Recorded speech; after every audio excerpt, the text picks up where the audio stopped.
Chapter 24, Identity of Spirits. Obtainable proofs of identity.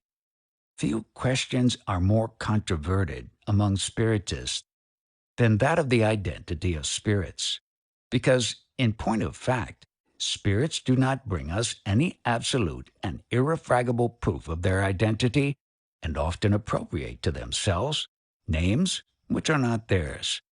For this reason, the question of identity is, next to obsession, the greatest difficulty of practical Spiritism, although it must be borne in mind that in many cases, absolute identity is only a secondary matter of little real importance. It is especially difficult, in some cases, impossible to establish the identity of the spirits of personages who lived in ancient times. In regard to these, we are reduced to an appreciation based on moral and intellectual considerations, judging of them as we judge of men by their thoughts and their language. For example, if a spirit presenting himself under the name of Plato should say foolish or childish things, it would be very plain that he could not be Plato. But if, on the contrary, all that he said were worthy of Plato, and what the spirit of Plato would have no motive for disapproving, there would be at least a moral probability of his being Plato himself, although we should have no absolute proof of this. It is especially in cases of this kind that absolute identity is but of a secondary question, because if what a spirit says is worthy of the spirit whose name he takes, the name itself is of little importance. It will doubtless be objected that a spirit who assumes a false name, even though he only says excellent things, none the less commits a fraud by so doing, and therefore cannot be a good spirit. The reply to this objection requires an appreciation of various delicate shades not easily distinguished, but which we must nevertheless endeavor to render appreciable by the reader.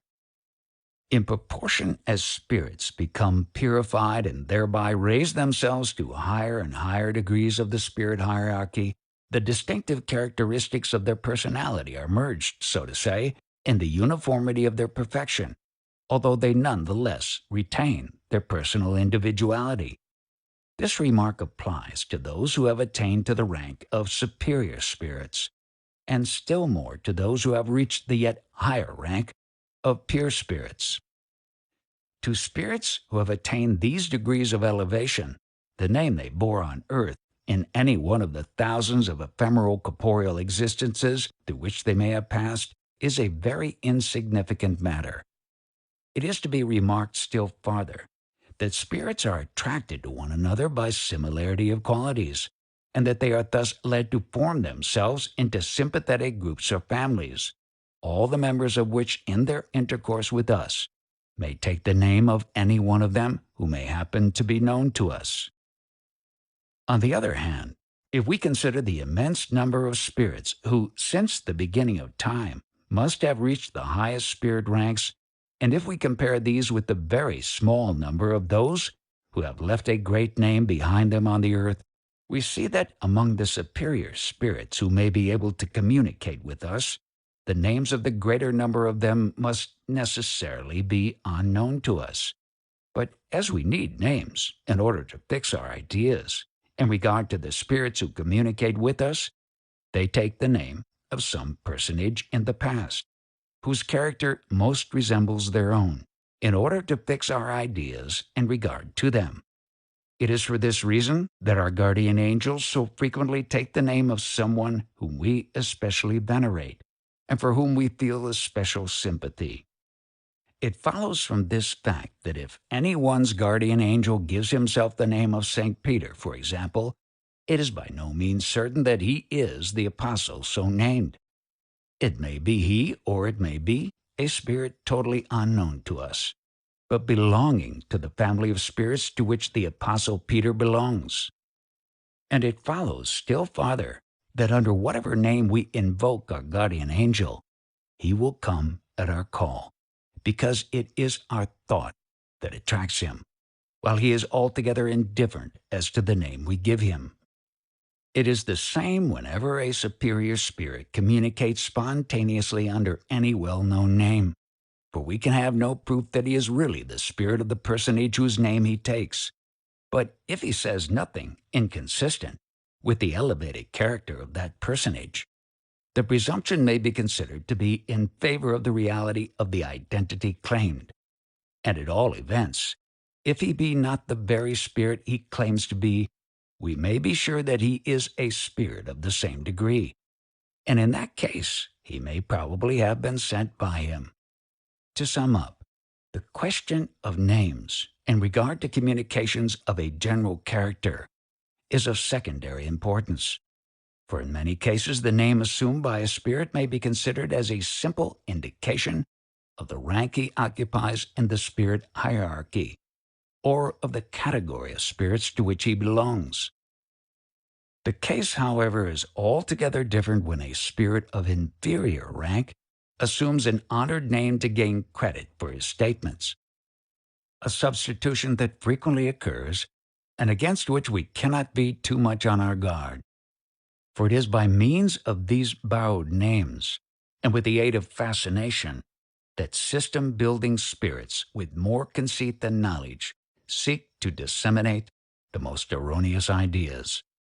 The question of identity, as we have said, is of little importance in regard to teachings of a general nature, for spirits of high degree may substitute themselves for one another without any practical inconvenience for us, because they form a collective whole, whose individual members, with few exceptions, are completely unknown to us.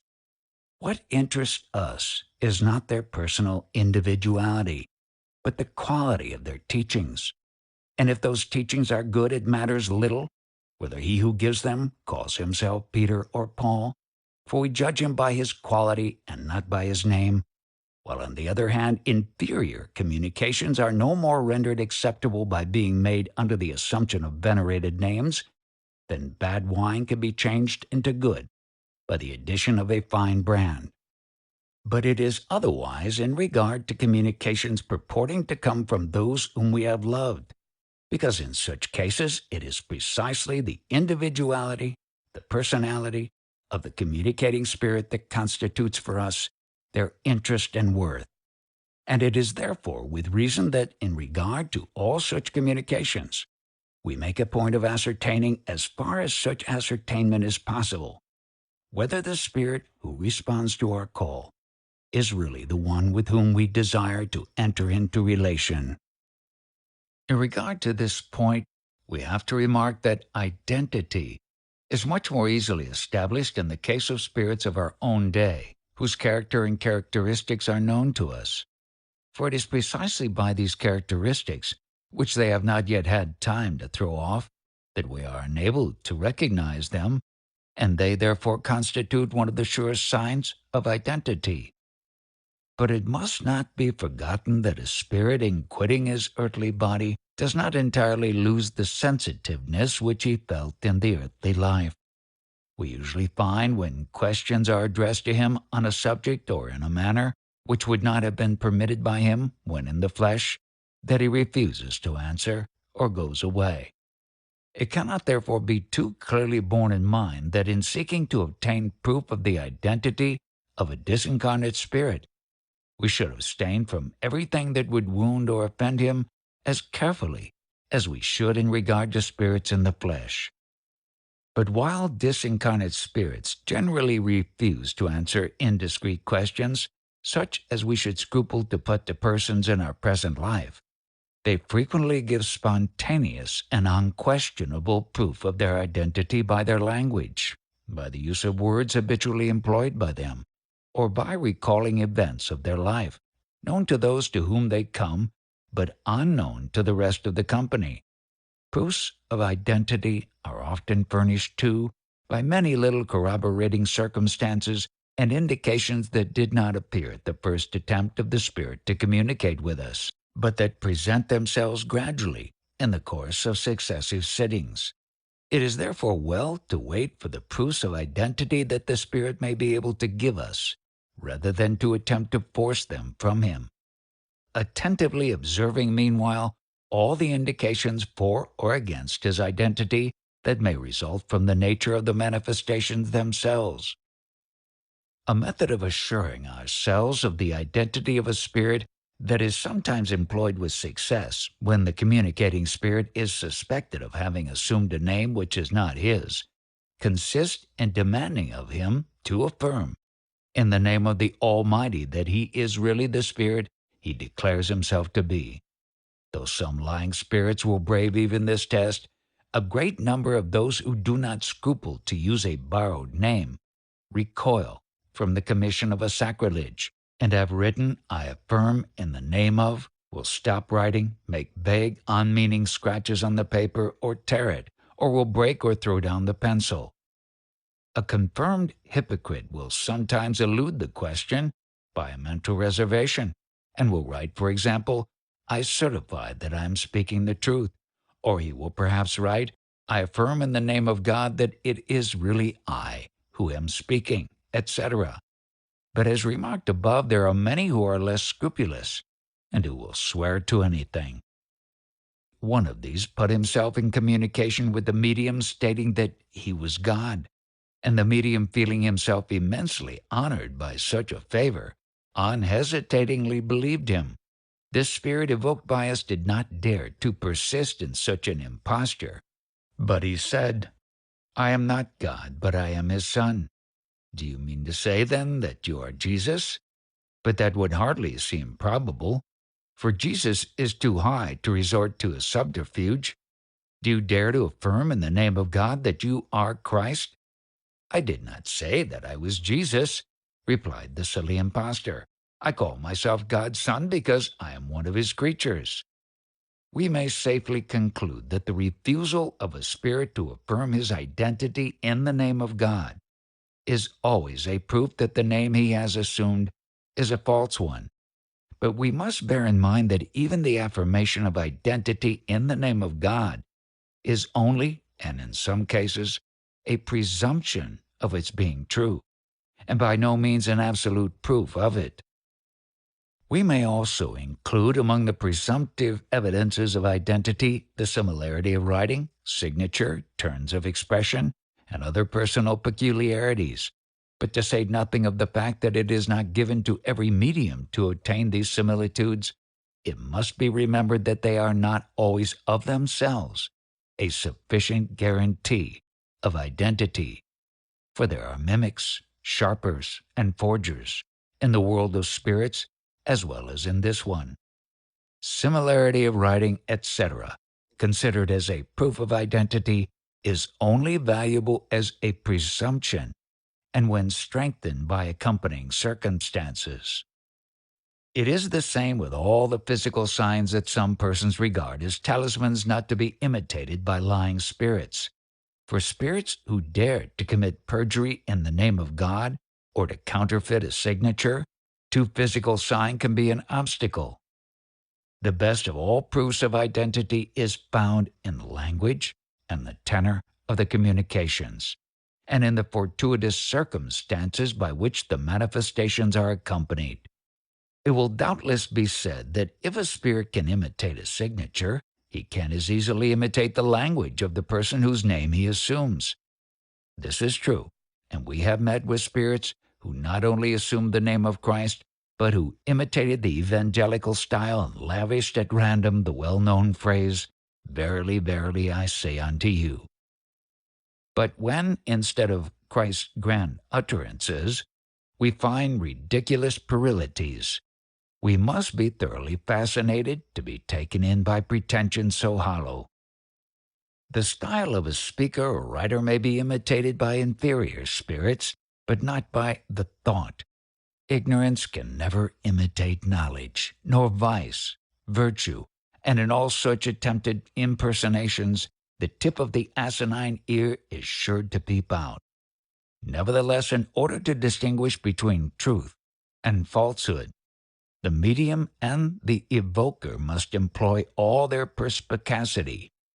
They must understand that perverse spirits are capable of anything and everything, and that the higher the name assumed by a spirit, the more suspicious should we be of his veracity. How many mediums have received false and ridiculous communications made under the pretended sanction of the most venerated names? Good and evil spirits. If the identity of a spirit is in many cases only a secondary question of no great importance, the distinction between good and evil spirits can never be unimportant. For although their individuality may, under certain circumstances, be different to us, such can never be the case in regard to their quality, because it is their quality alone that can give us the measure of the confidence we should accord to them, whatever may be the name they assume. As previously remarked, we must judge of spirits as we judge of men by their language. Supposing a man receives 20 letters from persons unknown to him, by their style, by the thoughts conveyed in them, and by a multitude of other indications, he will distinguish those which are written by educated persons from those which come from ignorant ones. He will see by the peculiarities of each letter whether its writer is well or ill-bred, whether he is shallow or profound, whether he is proud, serious, frivolous, or sentimental. It is just the same with spirits. We must regard them as correspondents or interlocutors, whom we have never seen, and ask ourselves what we should think of the knowledge and general character of men who should express themselves in the same way. We may lay it down as an invariable rule, admitting of no exception, that the language of the spirits is always in accordance with the degree of their elevation. The communications of really superior spirits are not only excellent, but are always couched in simple and dignified language, and therefore the use of low and unsuitable language by a spirit always indicates inferiority on his part, no matter how good may be the intentions implied in it.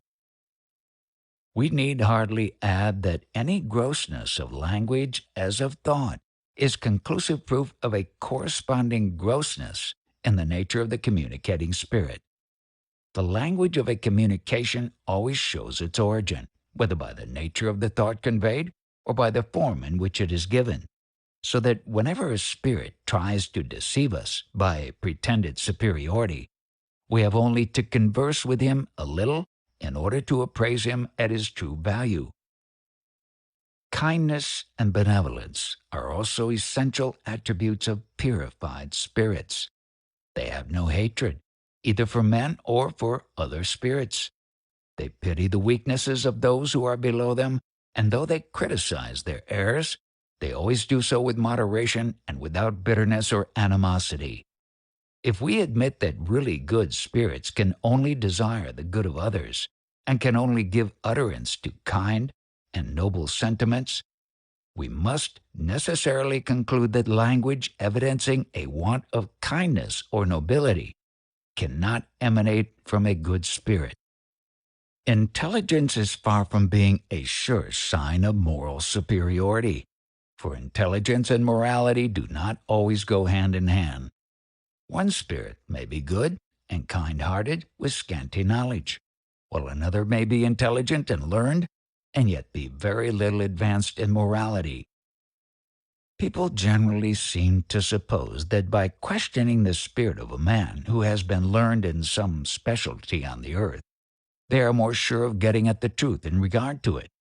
But this supposition, though it seems a reasonable one, is not always correct. Experience shows us that scientific men, as well as other people, and especially those who have not long left the earth, are still swayed by the prejudices of their terrestrial life, and that they do not immediately get rid of the ideas they have cherished and which may have lent a halo to their names.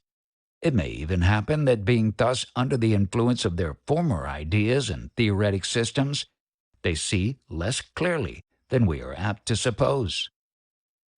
We are far from laying down this principle as a rule. We only say that such cases have been met with, and that consequently, a man's having possessed scientific knowledge during his human life is not always a proof of his wisdom as a spirit. By submitting all spirit communications to a scrupulous examination, and by scrutinizing and analyzing the ideas and expressions of spirits as we do in judging the literary work of men, by rejecting everything that runs counter to reason and common sense, everything in contradiction with the character of the spirit who claims to be manifesting, we discourage deceptive spirits who take themselves off when they find that they cannot deceive us. We repeat it. This method is the only one by which we can distinguish between the communications of good and of inferior spirits, but it is infallible, for no communication from the latter can stand the test of rigorous examination. Good spirits are never offended by such examination.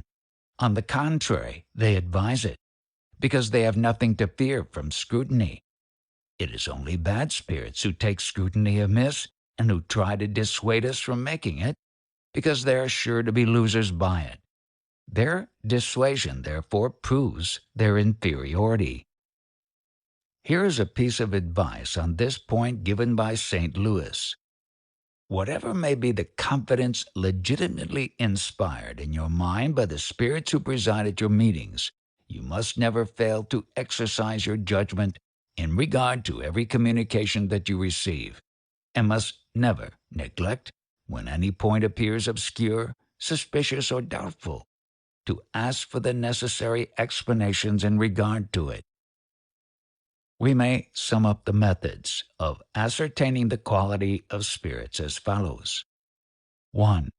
Common sense is the sole criterion by which to ascertain the quality of spirits and the value of their communications. Any other criterion, though given by spirits for the attainment of this object, is absurd and cannot have been suggested by spirits of superior elevation. 2. Spirits are to be judged of by their language and actions, the latter being the sentiments they inspire and the counsels they give. 3. It being admitted that good spirits cannot say or do anything but what is good, it follows that nothing evil can proceed from a good spirit. 4. The language of superior spirits is always dignified, noble, elevated, and free from the least admixture of triviality. They express themselves with simplicity and modesty. They never make a parade of their learning, nor boast of their position in the spirit world.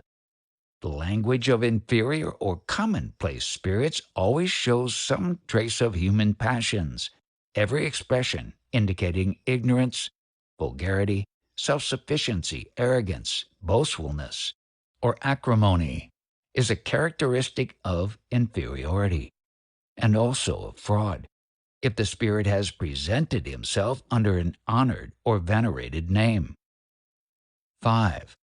While carefully scrutinizing the style of spirit communications, we must also examine their meaning, weighing their statements coolly, patiently, and without prejudice.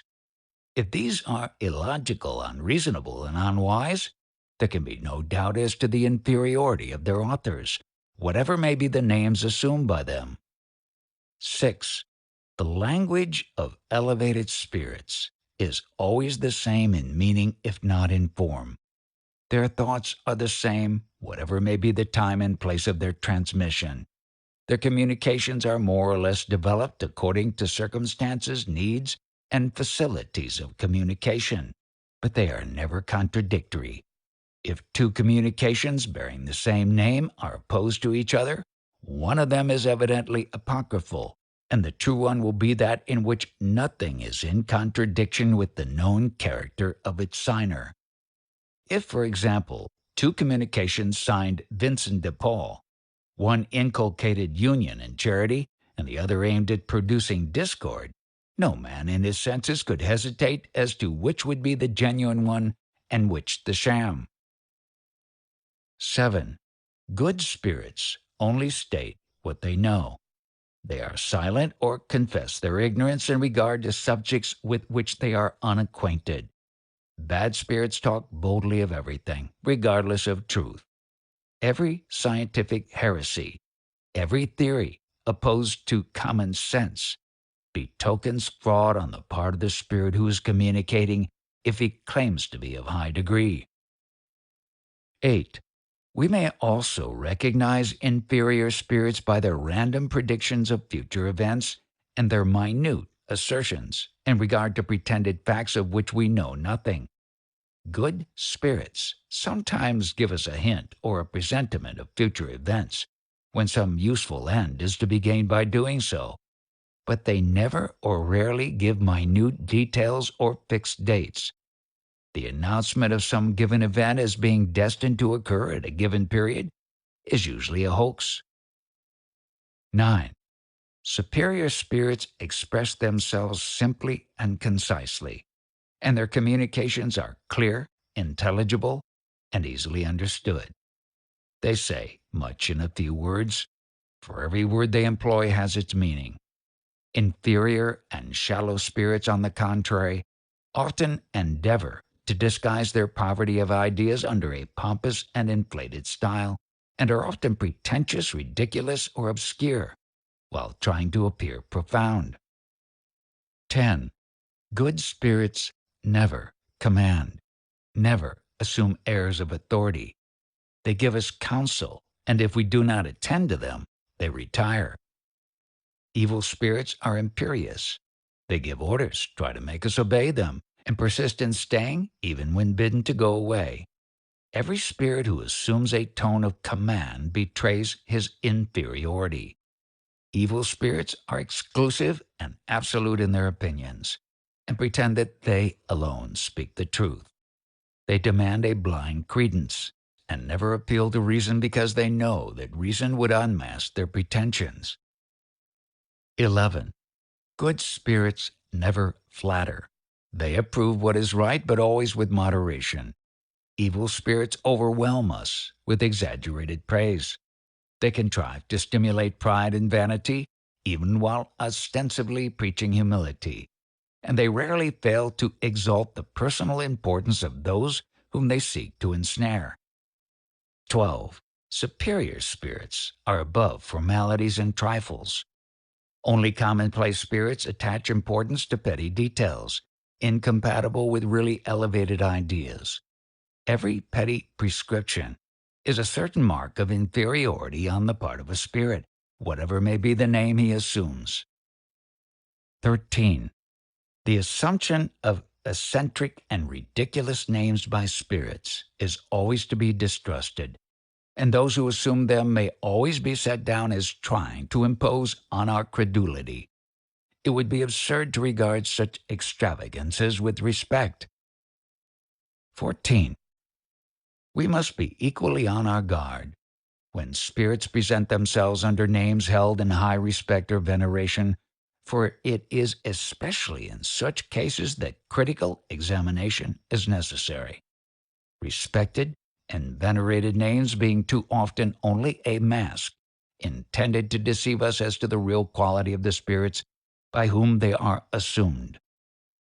By borrowing great names, inferior spirits often seek to flatter a medium's vanity, and they then lead him on to regrettable absurdities.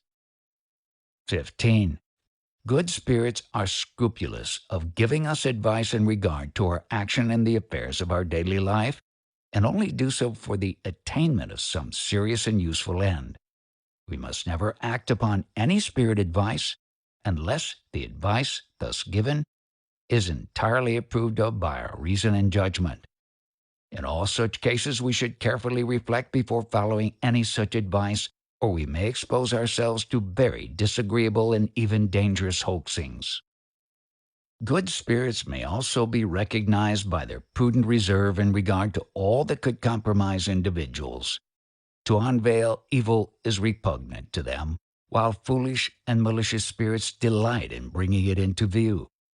While good spirits endeavor to extenuate and exhort to indulgence, evil ones exaggerate, blame, and excite discord by perfidious insinuations. 17. Good spirits only prescribe what is good. No counsel which is not in strict conformity with the purest evangelical charity can proceed from them. 18. Good spirits never make statements that are not in perfect accordance with reason. Every suggestion which is opposed to common sense or to the laws of nature betrays the inferiority of its origin and is consequently not to be trusted. 19. Spirits who are evil or merely imperfect betray themselves also by physical indications which cannot be mistaken. Their action on the medium is sometimes violent, producing in him a feverish or convulsive agitation or causing him to make abrupt and jerking motions, results which offer a marked contrast to the calmness and gentleness produced by the action of good spirits. 20. Imperfect spirits frequently take advantage of the means of communication at their disposal for giving perfidious counsels, excite distrust and animosity against those whom they dislike, and direct their critical remarks especially against those who are able to detect their inferiority.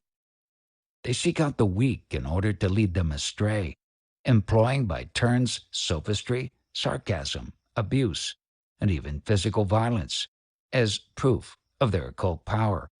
They do their utmost to turn them from the path of truth. 21.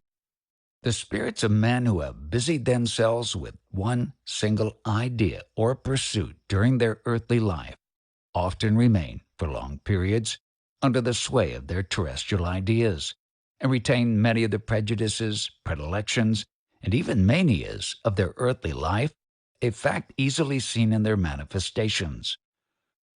22. The knowledge of which some spirits ostentatiously boast is no proof of their real superiority. The unvarying purity of their moral sentiments is the only proof of their elevation. 23.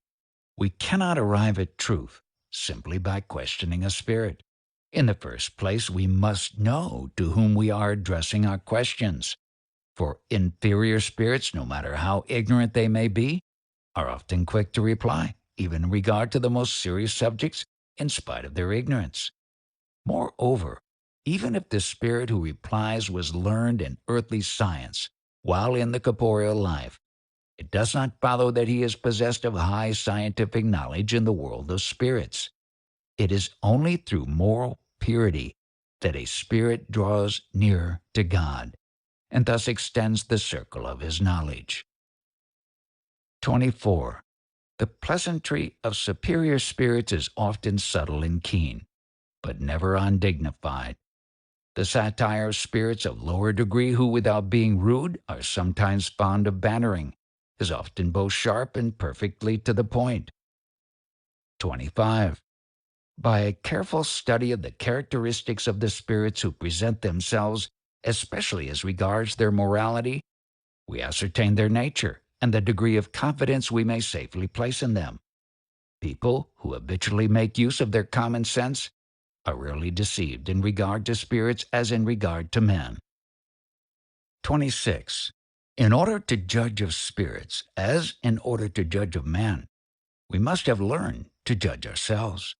Many persons take their own personal opinions as the sole standard of right and wrong, of truth and falsehood, and condemn whatever contradicts their way of looking at things, their ideas, and the theories they have invented or adopted.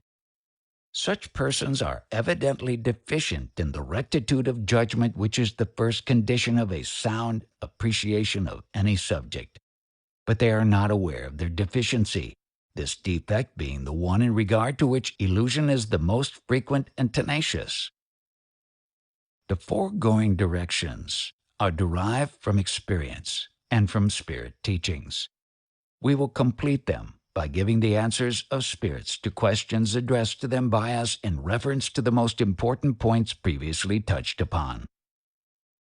Questions as to the nature and identity of spirits. By what signs can we distinguish the superiority or inferiority of spirits? By their language, just as you distinguish a harebrained man from a sensible one. We have already said that superior spirits never contradict themselves and only say what is good. They have no desire than good. It is the aim of all their thoughts and actions. Inferior spirits are still under the influence of earthly ideas. their discourse betrays their ignorance and imperfection. Superiority of knowledge and calmness of judgment are the exclusive appanage of superior spirits. Is the scientific knowledge possessed by a spirit always a sign of his elevation? No, for if he is still under the influence of matter, he will have retained your vices and your prejudices. There are people in your world who are excessively proud and jealous. Do you suppose that they lose these faults directly on quitting it? No, there remains with them after their departure from your world, especially in the case of those whose passions were strong, a kind of atmosphere which envelops them and keeps all those bad things in them just as they were before. Spirits who are partially advanced are even more to be dreaded than those who are simply bad, because they often combine intelligence with craftiness and pride. By their partial knowledge, they impose on the unsuspecting and the ignorant, who unhesitatingly accept their false and deceptive theories.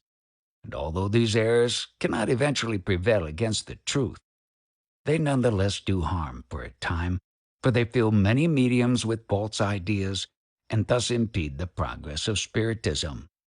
Enlightened spirits, as well as mediums, should do their utmost to separate truth from falsehood. Many protecting spirits designate themselves by the name of saints or other known personages. What are we to conclude in regard to this point? All the saints and other personages whose names are known to you would fail to furnish a protector for every man. There are among spirits comparatively few whose names are known on earth, for which reason spirits frequently decline to give any name at all. But as you always want a name, they sometimes, to satisfy you, take some name that you already know and respect. Should not this borrowing of names be regarded as a fraud?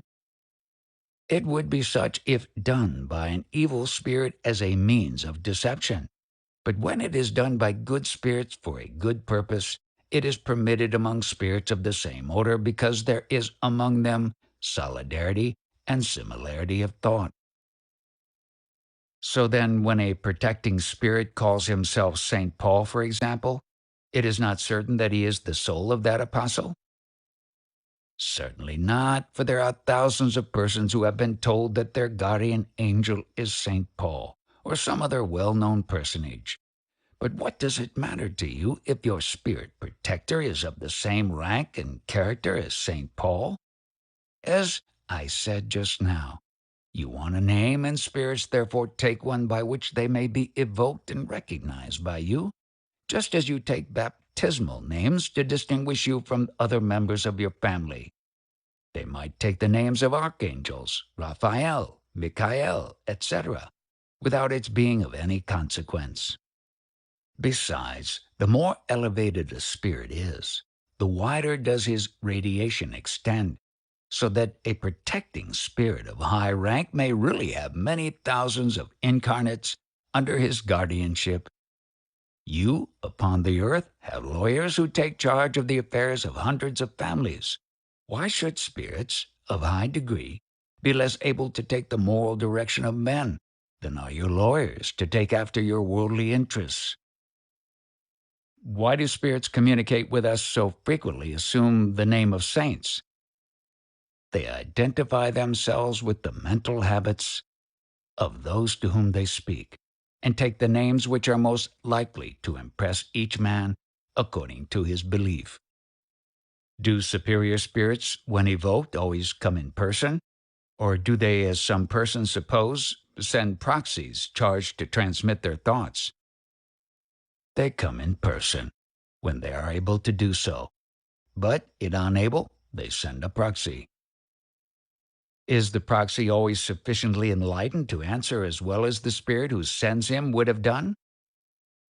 Superior spirits always choose as their proxies those who are able to represent them truly. Besides, the higher spirits are, the more intimately are they united in thought.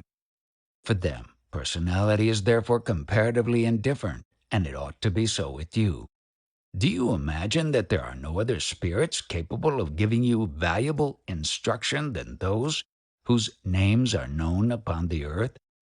You are all too prone to fancy yourselves the sole denizens of the universe, and to see nothing beyond the limits of your little world. You are too much like savages who, never having quitted their island, suppose it to be the whole of the world. We can understand that it should be so in regard to any important matter, but why do elevated spirits permit inferior ones to assume their names for the purpose of misleading? It is by no permission of theirs that this is done. Does not the same thing occur among yourselves? Those who thus deceive will be punished. You may be sure of that, and also that their punishment will be in proportion to the extent of their imposture. On the other hand, if you were not imperfect, you would have only good spirits around you. And therefore, if you are deceived, it is because you are imperfect. And for that imperfection and consequent deception, you alone are to blame. God permits that it should be thus, in order both to test you and to enlighten your judgment by teaching you to distinguish truth from error.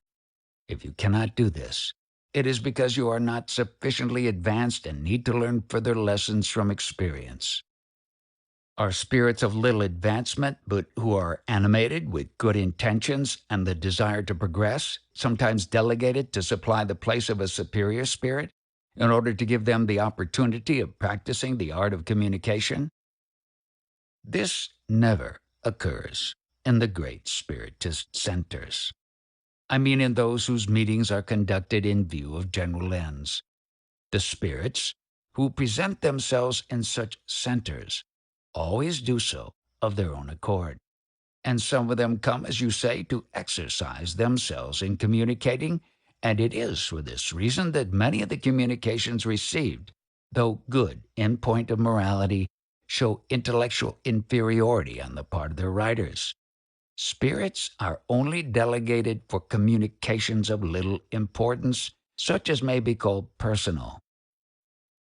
Very weak spirit communications sometimes contain a few extremely good passages. How are we to explain this anomaly, which would seem to indicate the simultaneous action of spirits of various degrees of advancement? Inferior or foolish spirits often take upon themselves to transmit a sentence without much comprehension of what they are writing about.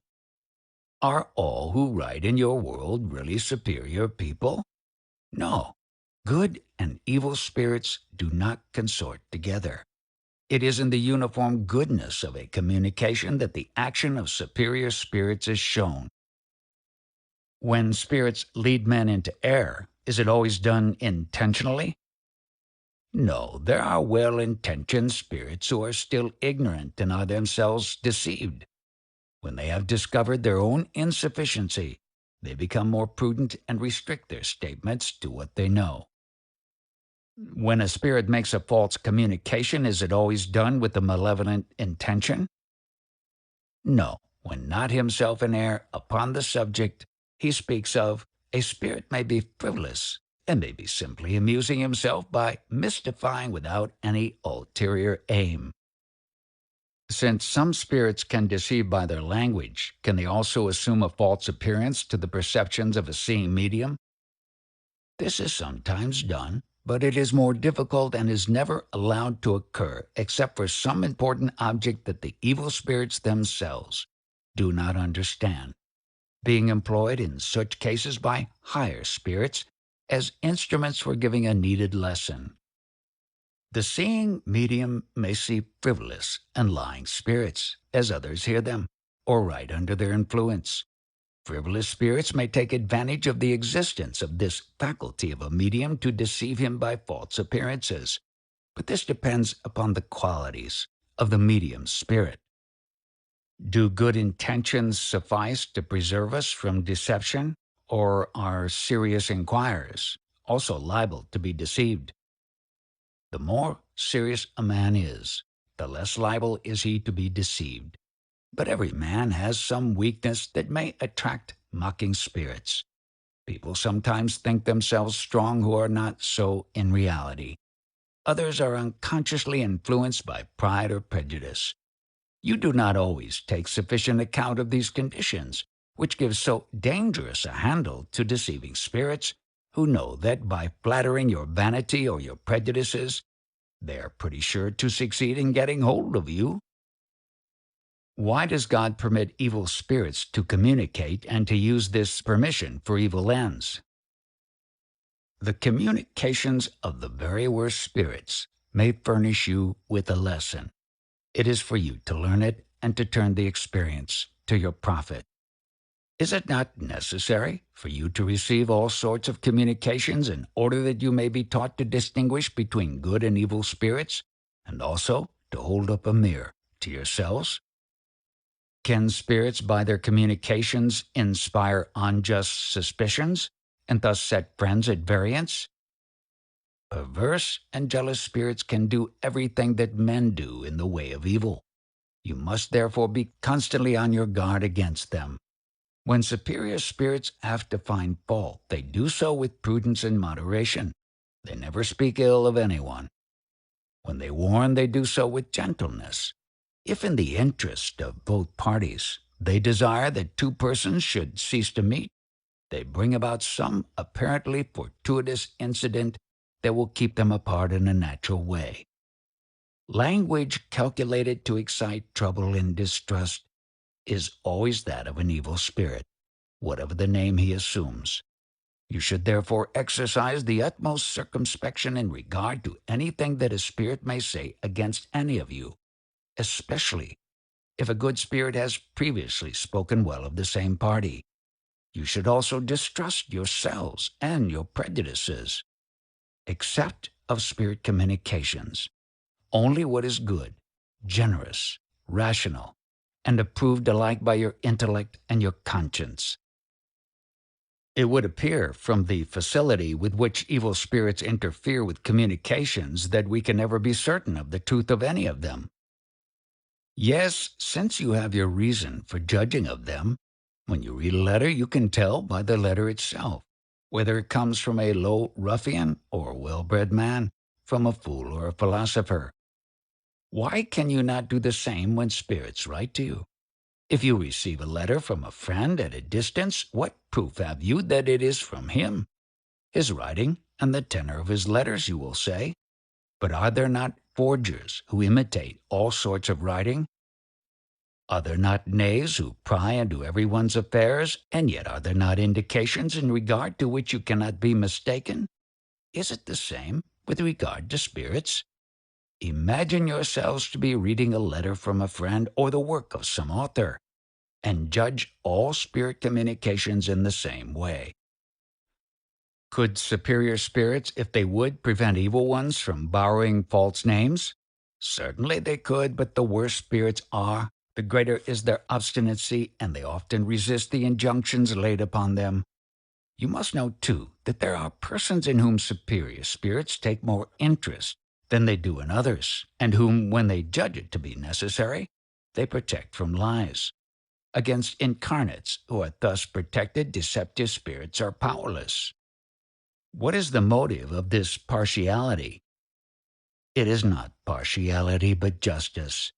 Good spirits interest themselves thus on behalf of those who profit by their advice, and who labor in earnest for their own amelioration. Such persons are their favorites, and are seconded by them, and they trouble themselves but little about those whose good resolutions end in words.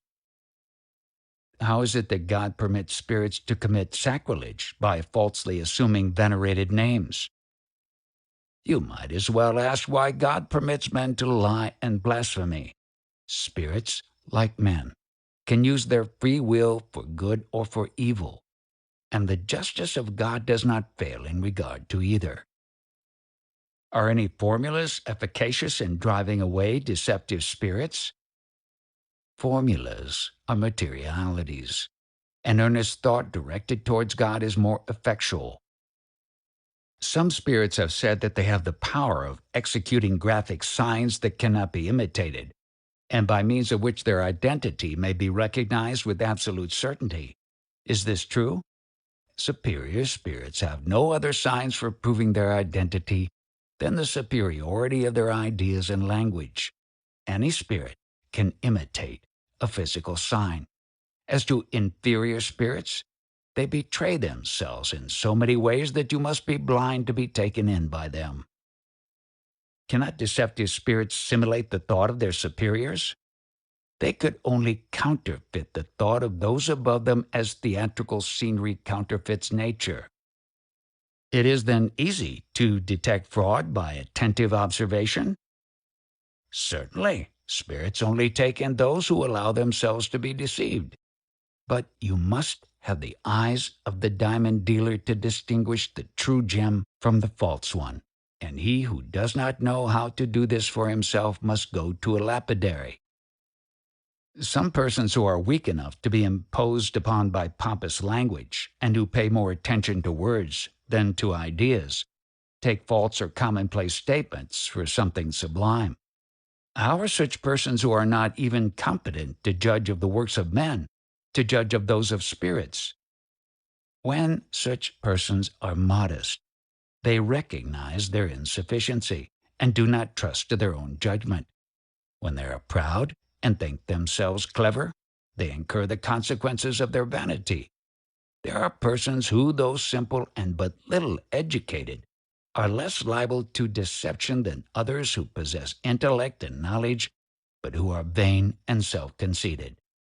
For spirits, by flattering the passions of the latter, do just what they please with them.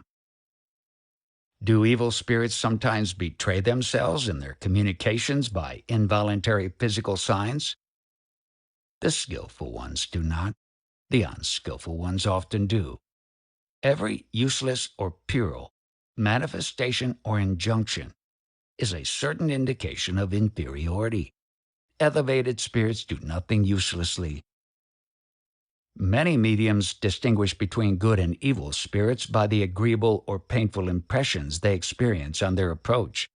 Are disagreeable impressions, such as convulsive agitation or uneasiness of any kind, always a proof of the evil nature of the manifesting spirits? The medium feels the state of the spirit who comes to him.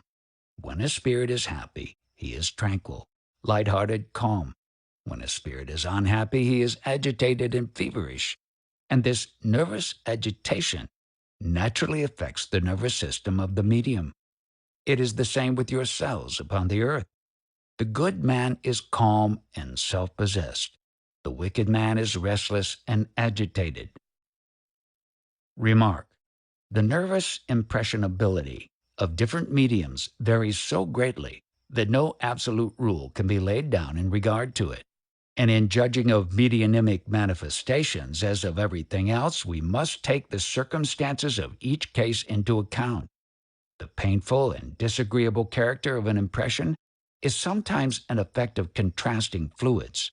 For if, when an evil spirit is manifesting, the medium sympathizes with him, he will be but slightly agitated or not at all. Chapter 25. Evocations. General considerations.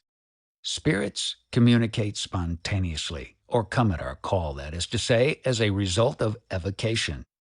Some persons think that we should abstain from evoking any given spirit, and should wait for one to present himself spontaneously, because they say when we evoke a spirit previously decided upon, it is by no means certain that the spirit thus evoked will respond to our evocation.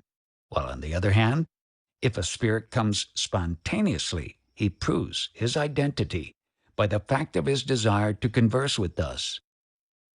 In our opinion, this view of the subject is a mistaken one.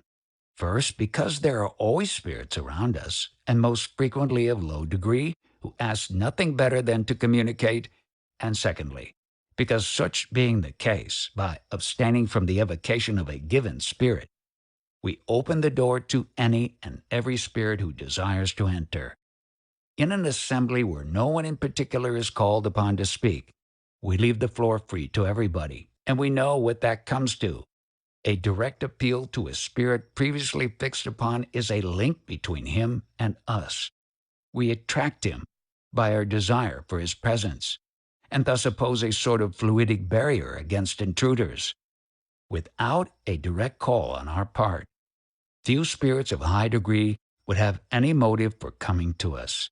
And the probability that, with the exception of our own familiar spirit or the spirits of our friends, we should, without such direct evocation, but rarely receive communications from any other than commonplace spirits of comparatively low advancement. But each of the two ways of proceeding referred to has its special advantages and only becomes objectionable by the exclusion of the other. Spontaneous communications present no difficulties when we are sufficiently at home in the matter to be sure of, not allowing inferior spirits to gain a footing among us. And there are cases in which it is well to wait for such, because the thought of those who spontaneously manifest themselves being under no restraint, they often give us admirable communications, while on the other hand, it is never absolutely certain that the spirit we evoke will be willing or able to give us information in regard to the special topic of which we desire him to treat. The scrupulous examination of direct messages, so constantly recommended by us, is the best protection against false or worthless communications. In the case of regular spiritist meetings, especially of those in which a stated plan of proceeding is adopted, there are always a number of spirits who have formed the habit of attending them, and who, through the regularity of the sittings, are able to come to them without being called. Such spirits often communicate spontaneously, treating of whatever subject may be under consideration or giving advice as to what should be done. Their presence is easily recognized, either by their language, which is always the same, by their writing, or by various little characteristic peculiarities. If we would communicate with a spirit fixed on beforehand, we must necessarily evoke him. If he can come, the answer usually obtained is yes, or here I am, or perhaps, what do you desire of me? Sometimes the spirit enters directly upon the subject on which we wish to learn his opinion, replying to the question we had intended addressing him before we have had time to propound it. When we evoke a spirit for the first time, it is well to designate him precisely in our evocation, and our mode of addressing him, it is hardly necessary to point out, should be kindly or respectful, according to his character, and such as may be calculated to conciliate his sympathy. We are sometimes surprised at the promptitude with which a spirit presents himself when evoked, and even when evoked for the first time, so that it almost always seems as though he had been informed beforehand of our intention to evoke him and had been awaiting our invitation to manifest him. And this, in fact, is what really occurs when we have been previously thinking of evoking a given spirit, for our intention in such a case is a sort of evocation. And as our familiar spirits are always about us, identifying themselves with our thoughts, they prepare the way for the spirit we are about to evoke, so that if nothing opposes his coming, it often happens that he is already present when we evoke him. In contrary case, the familiar spirit of the medium or that of the evoker, or one of the spirits who habitually attend the meetings, goes to seek the spirit evoked, an operation for which very little time is usually needed. If the spirit evoked cannot come at once, the messenger, the pagans would call him Mercury, notifies us that there will be a delay of a few minutes, a quarter of an hour, or it may be of several days. And on the arrival of the spirit evoked, the messenger announces his presence, when we may address our questions to him without further delay. The intermediary of a messenger, however, is not always needed, for the call of the evoker may be heard at once by the spirit, as we shall show further on. Transmission of thought. Our unvarying habit is to make every evocation in the name of God, and accompanied by an appeal for the divine protection through the intermediary of our spirit guides and protectors.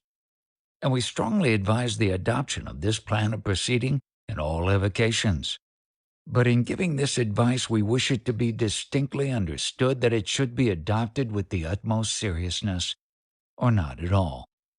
Those who would regard that course as being only an unmeaning formality would do better not to attempt to follow it.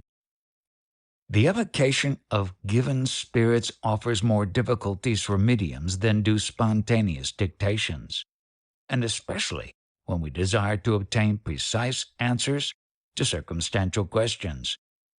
For this purpose, it is necessary to have special mediums who must be at once flexible and positive. We have seen that the last are very rare, for as previously stated, the necessary fluidic connection is not always established at once between the medium and the spirit who presents himself.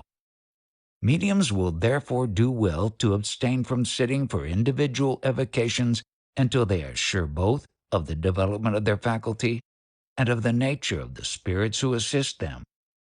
For with mediums whose spirit surroundings are bad, evocations can offer no guarantee of authenticity. Owing to the very natural desire that is usually felt to communicate with those who are dear to us, mediums are much more in demand for evocations of private interest than for communications of general import, and we therefore think it right to offer to them in this place several suggestions of great practical importance.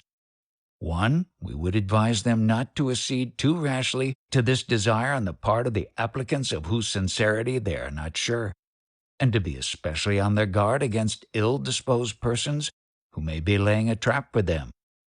2. Let them be careful not to lend themselves under any pretext to any evocation prompted merely by curiosity or worldly interests, instead of a sincere desire for enlightenment on the part of the person who evokes, and let them refuse their aid in reference to any idle question, or one that goes beyond the limits of what we may reasonably ask of spirits. 3.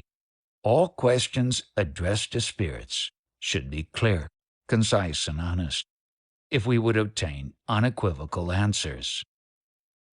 4. It is also well in most cases to decline evoking any spirit in the absence of the party who makes the demand, the presence of that party being usually necessary for putting the incidental questions and obtaining the subsidiary explanations that may serve to settle the question of the identity or otherwise of the spirit who is replying. Moreover, the presence of the party desiring to evoke a given spirit is often the principal link in the chain of attraction by which the spirit, sometimes not desirous of communicating, may be drawn to the medium. 5. And lastly, the medium must carefully avoid everything that would tend to transform him into an agent for consultations in regard to worldly affairs, which in the eyes of many are synonymous with fortune-telling. Spirits who may be evoked. We are at liberty to evoke all spirits to whatever step of the ladder they belong, the good and the bad, those who have lately quitted the earth and those who have lived in the remotest ages, the most illustrious and the most obscure, our relations and friends and those who are indifferent to us. But it is by no means certain that those whom we evoke will or can in all cases respond to our call. Besides the refusal which may be prompted by the action of their will or imposed upon them by a superior power, they may be prevented from answering our call by innumerable causes unknown to us. On the other hand, except in certain cases we shall presently point out, there is nothing absolutely and intrinsically opposed to our communicating with any given spirit. The obstacles which may prevent a spirit from manifesting himself being usually of an individual and personal nature or depending on circumstances. Of the causes which prevent a spirit's manifestation, some, as just remarked, are personal to the spirit himself, while others are extraneous to him. Among the first are to be placed the occupations or missions in which he may be engaged, and he may not be able to quit for the purpose of responding our call, in which case the desired visit refused for the moment is only deferred. The situation of the spirit evoked is also to be taken into the account. Although his reincarnation is not an insuperable obstacle to communication, it is necessarily a hindrance unless he happens to be asleep, and especially if he is reincarnated in a world of low degree and is himself but little dematerialized. In the higher corporeal worlds, in which the links that attach the spirit to matter are very slight, the manifestation of a spirit during incarnation is almost as easy as in the wandering state, and is always easier than in worlds of which the corporeal matter is more compact. The extraneous hindrances to a spirit's manifestation consist principally in the nature of the medium, in that of the person who evokes, in the surroundings amidst which the evocation is made, and lastly, in the object of the evocation itself. Some mediums receive communications only through their familiar spirits, who may be more or less elevated, while other mediums are able to act as intermediaries for all spirits. This depends on the sympathy or antipathy, the attraction or repulsion exercised by the spirit of the medium on the spirit evoked, to whom it may be agreeable or repugnant to take him as an interpreter, owing to the special nature or degree of development of the medium's faculty. Spirits come more willingly and express themselves more explicitly through a medium in whom they encounter no physical obstacle. Other things being equal as regards moral conditions, the greater the facility with which the medium expresses himself by writing or speaking, the more general do his relations become with the spirit world. We must also take account of the greater facility resulting from habitual communication with the particular spirit. The latter, in course of time, identifying himself both with the spirit of the medium and with that of the evoker. The fluidic connection is thus established between them, rendering the work of communication easier and more rapid. Owing to the imperfection connection between them, a first attempt at communication is often unsatisfactory to all parties, in which cases the spirits themselves frequently ask to be evoked again. The spirit who comes habitually is, as it were, at home. He is familiarized with his auditors and his interpreters, and he therefore speaks and acts more freely. To recapitulate, the possibility on our part of evoking any and every spirit does not imply any obligation on the part of any spirit to come at our call. The spirit evoked may or may not be able or willing to come to us. He may be able to come to us at one time and not at another, and through the fluidic assistance of some particular medium or evoker, and not of others. He may come to us for a time, and then for reasons which he may or may not be able to explain, he may suddenly cease coming, after having been for a long period an habitual assiduous visitor. For the foregoing reasons, it is well, when we desire to evoke a spirit for the first time, to begin by asking our protecting guide whether the evocation is possible or not. When it is not possible, he generally tells us why, and in such cases it is useless to insist. Here an important question presents itself, whether it is or is not right to evoke evil spirits. To this question we reply that this depends entirely on the aim we have in view in evoking them, and on our ability to exercise the necessary ascendancy over them. There is no impropriety in our evoking them from a serious motive in order to instruct them and to help forward their amelioration.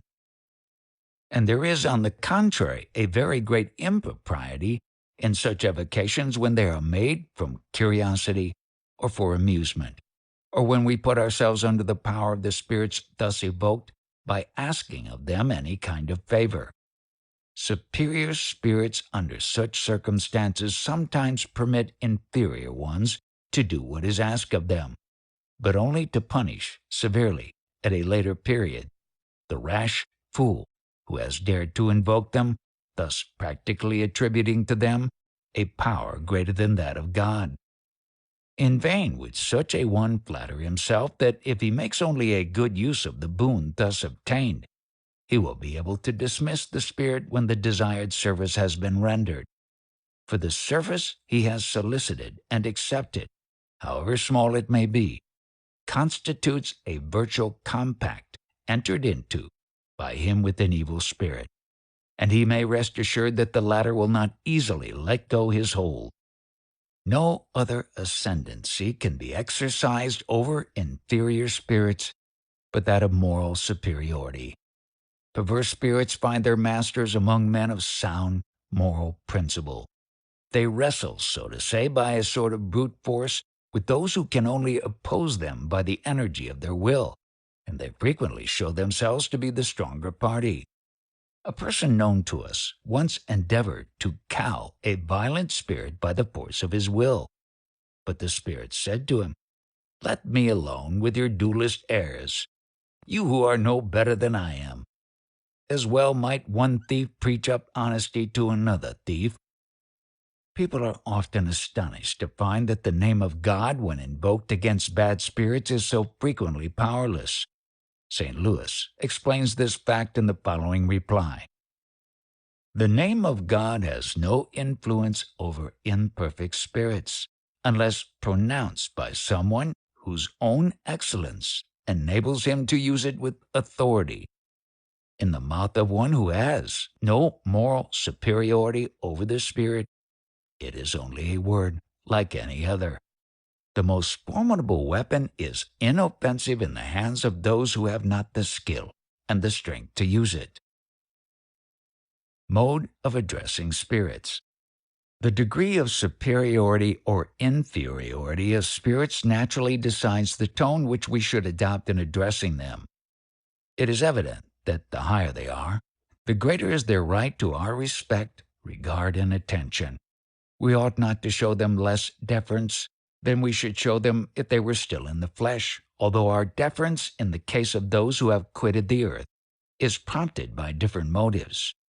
In regard to our fellow men, we are more or less influenced by their name and social position. In regard to the denizens of the spirit world, our respect is prompted solely by their moral superiority, their elevation raising them above the puerile flatteries of earthly forms. It is not by words that we can win their goodwill, but by sincerity. It would therefore be absurd to give them the titles which social usage consecrates to the distinction of ranks among ourselves, and which during their earthly life may have flattered their vanity. If they are really superior, they not only do not desire this sort of homage, but are displeased by it. A kindly thought is more agreeable to them than any praise. Were it otherwise, they would not be above humanity. The spirit of a venerable and excellent ecclesiastic, who while on earth was a prince of the church, but who nevertheless practiced the law of Jesus, replied one day to a person who evoked him under the title of my Lord, "You should at least say ex my Lord, for here there is no Lord but God. Know that I see many here who on the earth went on their knees to me, but to whom I now bow in all humility." As for inferior spirits, their character also prescribes the sort of language we should use towards them. Among their number are some who, although inoffensive or even well-intentioned, are nevertheless frivolous, ignorant, and giddy. To treat them as we should treat serious spirits is about as reasonable as to take off one's hat to a schoolboy or to a donkey with a college cap. A certain amount of familiarity is not out of place with spirits of this description, and is not taken amiss by them. On the contrary, they like it. Among inferior spirits, there are many who are unhappy. Whatever may be the faults, they are expiating. Their suffering is a title to our commiseration, and one that is all the more valid because none of us can flatter ourselves with being beyond the application of those words of Christ. Let him that is without sin cast the first stone. The kindness we show to such spirits is a consolation to them. Needing sympathy, they should find in us the same indulgence that we should desire for ourselves.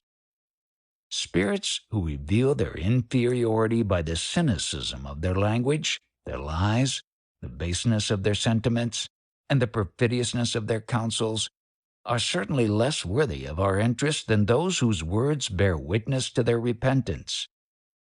Still, we owe to them at least the pity we bestow upon great criminals, and the best way to silence them is to prove ourselves superior to them. They do not usually intrude their vileness except upon persons from whom they have nothing to fear, for perverse spirits recognize their masters in honest men as they do in superior spirits. To sum up, just as it would betoken irreverence to put ourselves on an equality with superior spirits, so it would be absurd to treat all spirits with the same deference. Let us venerate those who are worthy of our veneration. Let us be grateful to those who protect and assist us. And let us treat all others with the kindness and forbearance that we may someday need for ourselves. Through the relations into which we are now able to enter with the incorporeal world, we learn to know it, and this knowledge should guide us in our relations with those by whom it is inhabited. The ancients in their ignorance raise altars to them, but for us they are only brethren, more or less advanced, and we raise our altars to God alone. The utility of private evocations. The communications which we obtain from very superior spirits, whether those of latter day or those who have animated the great personages of antiquity, are precious on account of the high teachings they convey. Those spirits have attained a degree of advancement which enables them to embrace a vast sphere of ideas and to enter regions beyond the ordinary reach of human thought, and are able to initiate us into various mysteries more fully than can be done by spirits of lower degree. It does not follow from this that the communications of spirits of a lower degree are without utility. On the contrary, the observer may draw much instruction from them. If we would understand the manners of a people, we must study them at every degree of the social scale. To make acquaintance with any nation, we must study all its various classes, just as, in order to learn its history, we must study not only the lives of its kings and its upper classes, but also those of the humblest of its people. Superior spirits are the social grandees of the spirit world. Their very elevation raises them so greatly above us that we are startled at the distance between us. More homely spirits, if we may be allowed to use such an expression, bring the circumstances of their new existence more palpably before us. In their case, the connection between the corporeal life and the spirit life is more intimate, and we understand it better because, being revealed to us by those who are nearer to us, it is brought more closely to our thought. On learning from them what becomes of men of all conditions and characters in that other life, what is thought, felt, experienced in the world beyond the grave, by the virtuous and the vicious, the great and the small, the happy and the unhappy, of our own time, in a word, by the people who have lived among us, whom we have seen and known, with whose life, habits, virtues, and defects we were personally acquainted. We understand their joys and their sufferings. We make them our own, and we draw from them a moral teaching that is all the more profitable in proportion as the relations between them and us are more intimate. We put ourselves in thought more easily in the place of him who has been our equal than in that of one whom we only see amidst a halo of celestial glory. Commonplace spirits show us the practical application of the sublime verities which the superior spirits teach us theoretically. Moreover, in the study of any given subject, nothing that bears upon that subject is useless. Newton deduced the law of gravitation from the analysis of a very simple phenomenon.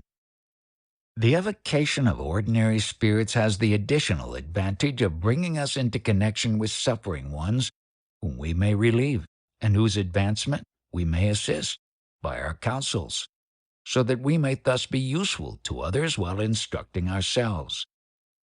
There is selfishness in seeking only our own satisfaction in our communion with spirits. And to refuse a helping hand to the wretched of either world is to give evidence of hardness and of pride. What is the use of a man's obtaining fine communications from elevated spirits if they do not make him better in himself, and more charitable and benevolent towards his brothers of this world and of the other? What would become of the hapless victims of war or of accident if the surgeons refused to dress their wounds? Questions concerning evocations. Can spirits be evoked by those who are not mediums? Everyone can invoke spirits. And if those whom you call cannot manifest themselves physically, they are nonetheless near you and hear your call. Does a spirit always come when evoked? We have already told you that this depends on the conditions in which a spirit finds himself. There are circumstances under which he may not be able to come.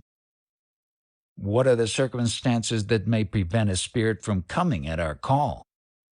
His will, in the first place; in the next, his corporeal state, if reincarnated, or if, in the wandering state, the transmissions with which he may be charged, or the refusal of permission to communicate.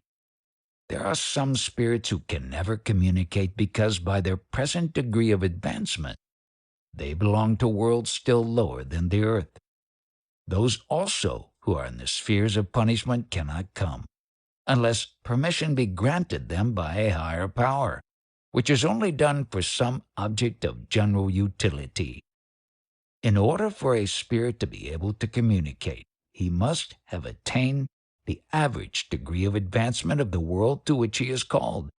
Otherwise he is unversed in the ideas of that world, and therefore has no connecting sympathetic link with it. This is not the case with those who have missions that bring them to your world, or who are undergoing expiation in inferior worlds to which they have been temporarily exiled as punishment for wrongdoing in your world or in worlds of similar degree. For in such cases they possess the ideas necessary for replying. For what reason is permission to communicate refused to a spirit? As a trial or a punishment, either for the spirit or for him by whom he is evoked. How can spirits dispersed as they are in space or in different worlds know when they are evoked at some distant point of the universe? They are informed of it beforehand by the familiar spirits who surround you, and who go to them and tell them of your intention. But in such cases something occurs which is difficult to explain to you, because you do not understand the mode of transmission of a spirit's thought. All I can tell you is that the spirit whom you evoke, however distant he may be, receives, so to say, the impact of the thought addressed to him in your evocation, and which acts upon his consciousness like an electric shock, attracting his attention to the place from which the thought is addressed to him. He may be said to hear the thought as you upon the earth hear the spoken word. Is the universal fluid the vehicle of thought, as the air is the vehicle of sound? Yes, with this difference: that sound can only be heard within a very limited circle, while thought reaches to infinity. The spirit in space is like a traveler in the midst of a vast plain, who suddenly, hearing himself addressed by name, turns to the point from which the voice proceeds. We know that distances are of small account with spirits. Nevertheless, we are sometimes surprised to find them answering our call as promptly as though they had been close to us and awaiting our call. That is sometimes the case when your evocation was premeditated, because, as we have already told you, the spirit has been made aware of your intention beforehand, and is therefore often present before your evocation has been formally made. Is the thought of a person who evokes more or less easily heard by the spirit evoked according to circumstances? Certainly, a spirit evoked under the influence of a sympathetic and benevolent sentiment is the more forcibly impressed thereby. The evocation is then like a friendly voice which he recognizes. When unaccompanied by such a sentiment, it often happens that the evocation miscarries. The thought which springs forth from a well-directed evocation strikes the spirit, but a misdirected evocation is lost in space. It is with spirits as with men. If called by one who is indifferent or antipathetic to them, they may hear but not heed his call. When a spirit is evoked, does he come voluntarily or because he is constrained to do so? He obeys the will of God, that is to say, the general laws which govern the universe.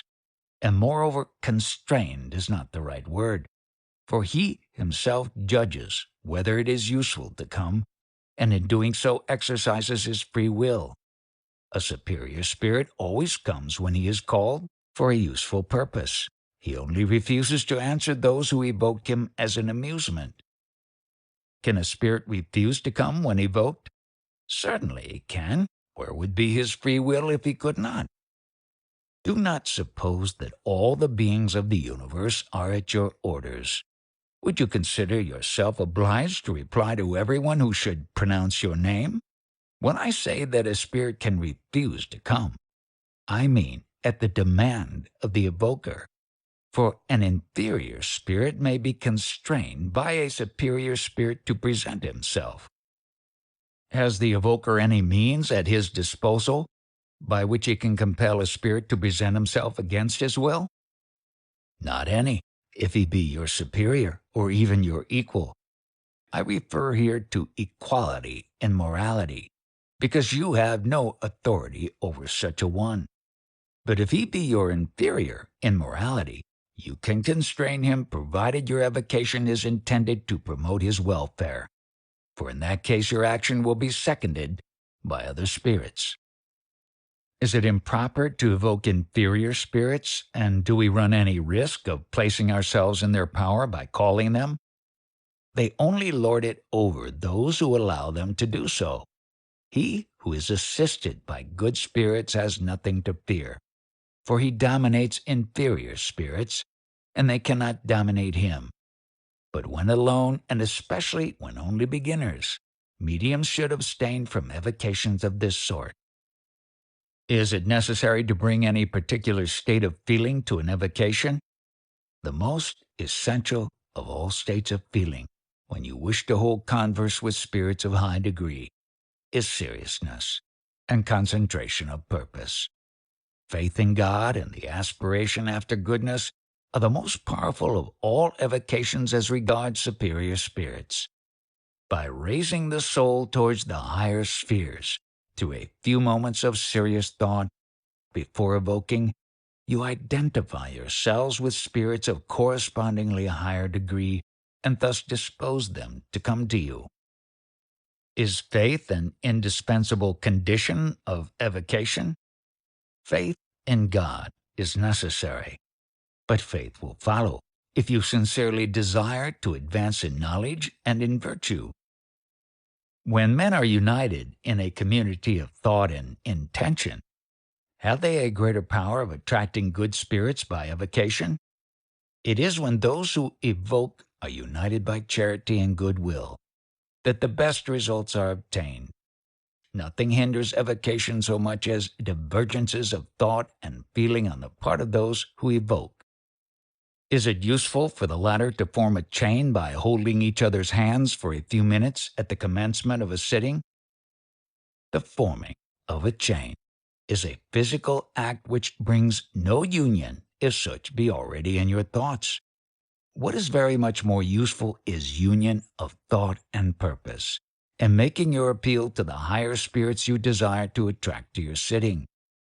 You little know what results might thus be obtained by a company of earnest persons, free from all feeling of pride and personality, and united by mutual cordiality in a persevering effort of this kind. Is it better to have stated days and hours for evocation? Yes, and if possible, to hold your sittings in the same place, for spirits then come to you more easily and willingly.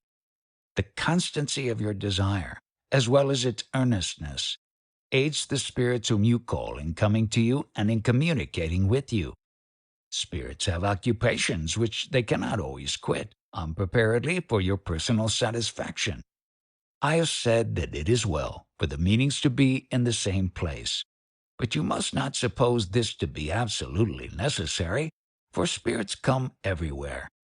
What I mean is that a place selected for the purpose is preferable because its influence favors concentration of thought on the part of those who assemble there. Have talismans the property of attracting or repelling spirits, as some persons imagine? Your question is unnecessary, for you know that matter has no influence over spirits. Be assured that no good spirit ever inculcated any such absurdity, and that the virtue of talismans has never existed except in the imaginations of the credulous. What are we to think of spirits who make appointments in lugubrious places and at unseasonable hours? That they are amusing themselves at the expense of those who listen to them. It is always useless and often dangerous to conform to such suggestions, useless because you gain absolutely nothing by so doing, except being hoaxed. Dangerous, not from any harm the spirits may do you, but from the effect which such assignations may have upon your own weak brains. Are certain days and hours more propitious than others for evocation? No physical conditions are of any importance to spirits. To believe in the influence of days and hours is mere superstition. The most propitious time is that in which the thought of the evoker is less preoccupied with his daily affairs, and in which he enjoys the greatest calmness of mind and of body. Is evocation agreeable or disagreeable to the spirits evoked? Do they come willingly when thus called?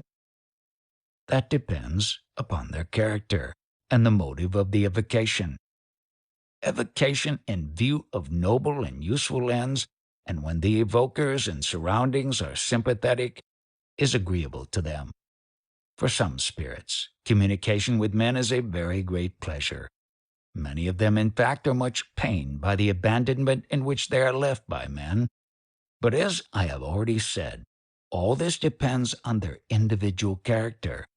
For there are misanthropic spirits who do not like to be disturbed, and whose answers, when questions, betray their ill humor, especially if they are evoked by persons in whom they take no interest. A spirit has no motive for responding to the call of an evoker who is unknown to him or with whom he is not in sympathy, especially when the call is prompted by mere curiosity. Should he come, it will generally be only for a short time, and he most likely will not come at all unless he sees that some useful end will be subserved by his coming.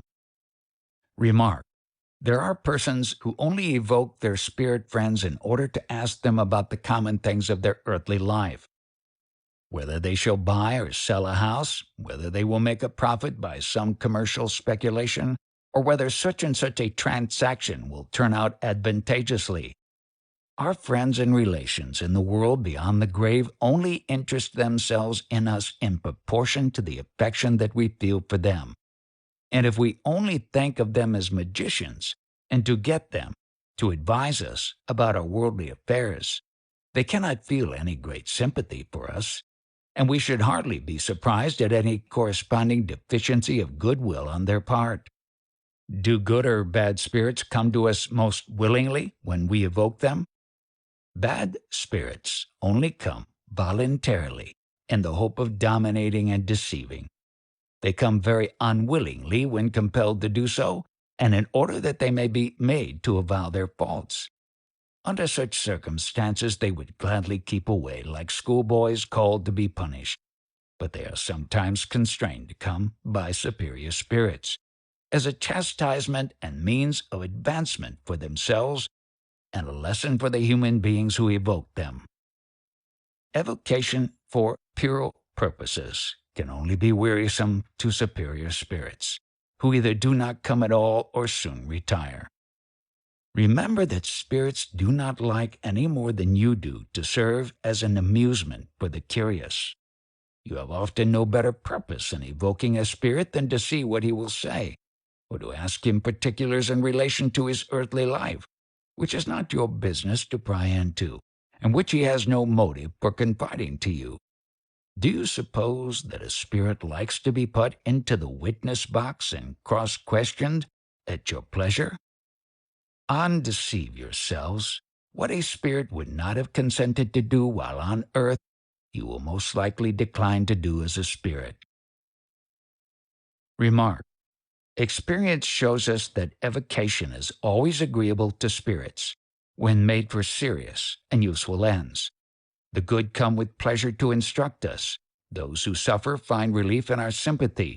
Those whom we have known are gratified by our recollection of them. Frivolous spirits delight in being evoked by the frivolous, because it gives them an opportunity of amusing themselves at their expense, but they are ill at ease with more serious persons. Is it necessary to evoke a spirit in order for him to be able to manifest himself? No, spirits very frequently come without being called, which proves that they come voluntarily. When a spirit comes of his own accord, are we more certain of his identity? By no means. Deceptive spirits frequently employ this method in order to better take you in.